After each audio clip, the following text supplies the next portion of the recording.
Just bless the Lord. It's good to go from shadow to reality, to go from the old to the new, to go from appearance to substance. That's what I feel when we look at our Lord and we walk with Him. We walk in reality. We walk in substance. Truth is substance. I love that. We learn a lot from the book of Nehemiah, so I hope that at least I got you a best taste in your mouth, spiritually speaking. Just listening to that, and maybe a passion to read the Bible and try to see through the letter and find Him. There's a bunch of things that we're going to look at maybe in the next few days, next few sessions, that have to do with things of the Old Testament, things that are a shadow of the reality. And I do not have the intent or the time to interpret all of it, but everything that He did in the Old, He told Moses, do everything according to what I showed you in reality. So the colors, the shapes, the way all the tabernacle was built and things inside, they were just a picture, an image of what was in reality in the living kingdom.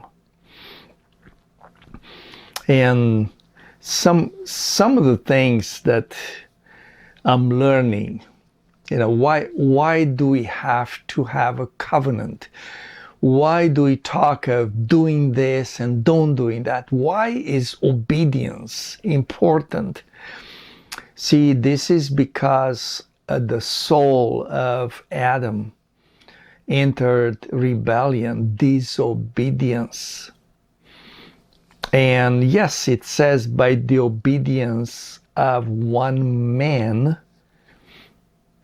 we were all made justified, or all justified, since in Romans.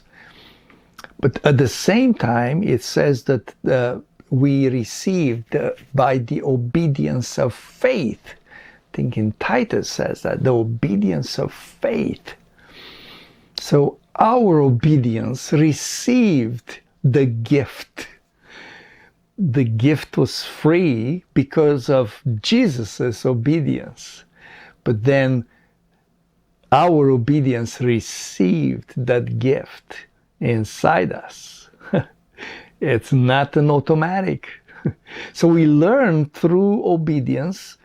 We learn through disciplining and putting the soul where it belongs, which is obeying the Spirit. We learn and come into this alignment.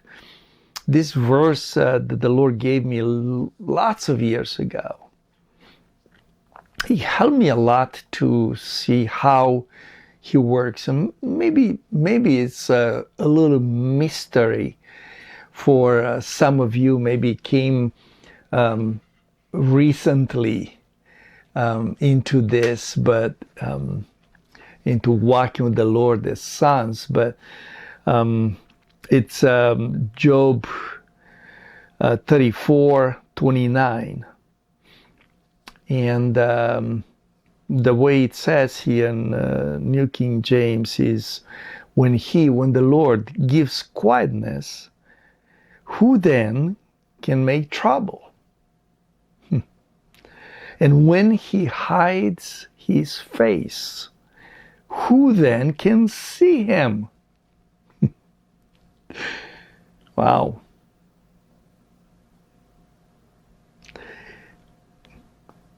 Whether it is against a nation or a man alone.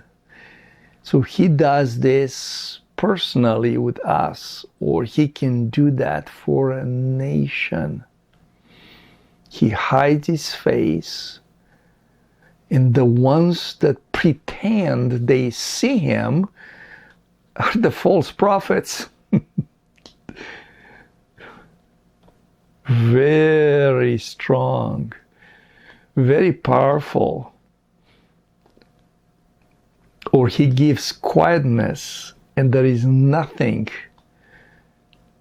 in hell, on earth, that can trouble you. He gives it. So I call this the pace, walking with God and God's cadence as He wants to do it. And He had these seasons of quietness where I don't dare to speak if He doesn't.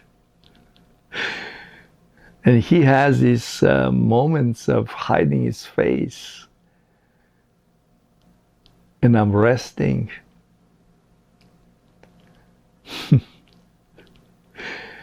See, I don't have any expectations outside Him. I don't. That's the source of rest and peace. It's aligned. My soul is aligned. It's not jumping over the fence.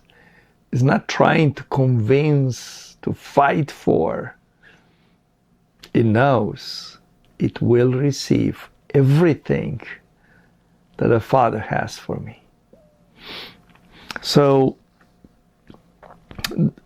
this is very important, because we're gonna go into in chapter 10, and we're gonna talk about things that people, after the wall was finished, but how they established order, dominion. Israel was back, and the lordship of Jehovah was back in that place. How did they establish it? Establishing the Word. The Word was read and was obeyed. And I think in verse 30, they said something interesting, Nehemiah 10:30. They made that covenant and said, we would not give our daughters as wives to the peoples of the land, nor take their daughters for our sons. And I kept thinking, what does it mean?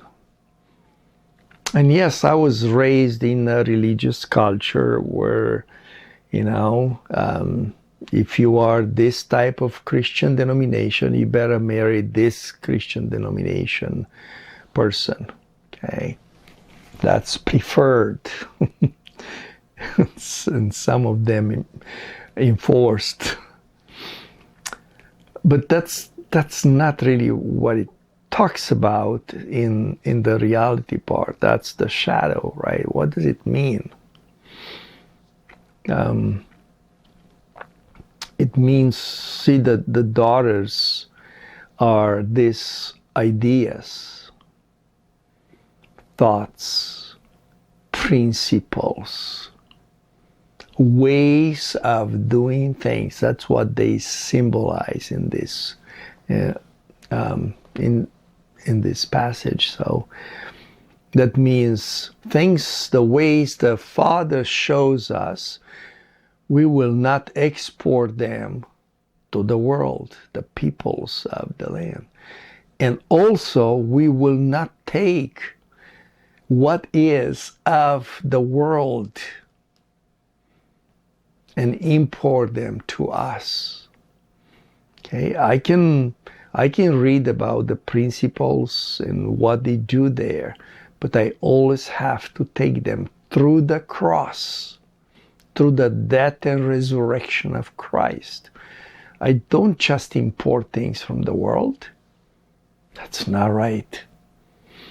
We're not going to take the daughters with our sons.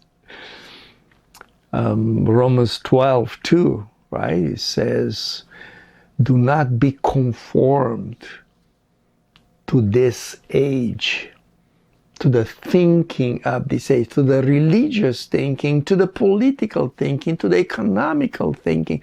Do not be conformed to that, but transform, metanoia, transform your mind.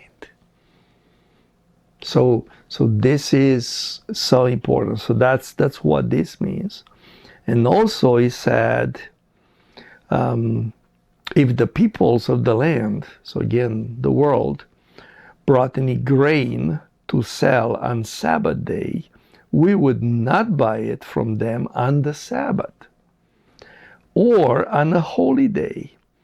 And we would forego the 7th year's produce and the exacting of every debt.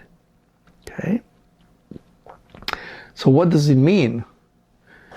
It means that I will not take burdens of the world, of the people around me. I would not take them because I am in rest. So rest means I am in this dominion. This is where I trust my Lord and He settles my soul. And if this thought comes or burden comes and it's like, oh, you have to do this. Oh, people are going to be upset if you don't do this. Oh, you have to serve here. If these thoughts take me out of rest of Sabbath, out of there, I would say, no, wait. I would say that's probably what Jesus says in the Sermon on the Mountains, where he says, enough for one day, the trouble of it, enough. Okay? Do not take tomorrow's burden unto today. See, this is trespassing the rest. It doesn't mean you don't plan for it. It doesn't mean you don't schedule it and think where you would go, but you don't take the burden of it. You don't start worrying about, caring about today of what's going to happen tomorrow. You trust the grace for tomorrow. It's going to be enough. You make the plan, you discuss that, and then you surrender the whole thing. You surrender to the Lord and says, Lord, you are the one. Your goodness and mercies are new every morning. Tomorrow is another day. And you trust Him. So this is the way I want us to read every time we see this. And please feel free to go more, and if the Lord shows you about some other ordinances, about the giving, about the preparation of the temple, and all those things that they restored was already in the book of the law, was already established, but they were not doing that for a long time. So they brought them back. Again, they have a meaning in reality. It's not something that it's literally what it says there, but you go through it and you understand what the reality is now for us. But it's important. It has significance. Every word there, it has significance. So I gave you a couple of examples so you will learn about that. Okay. So I'm super excited. We're going to learn more about from shadow to reality. And you'll see why I love the Old Testament. And yes, I love the book of Nehemiah. And I hope you do too.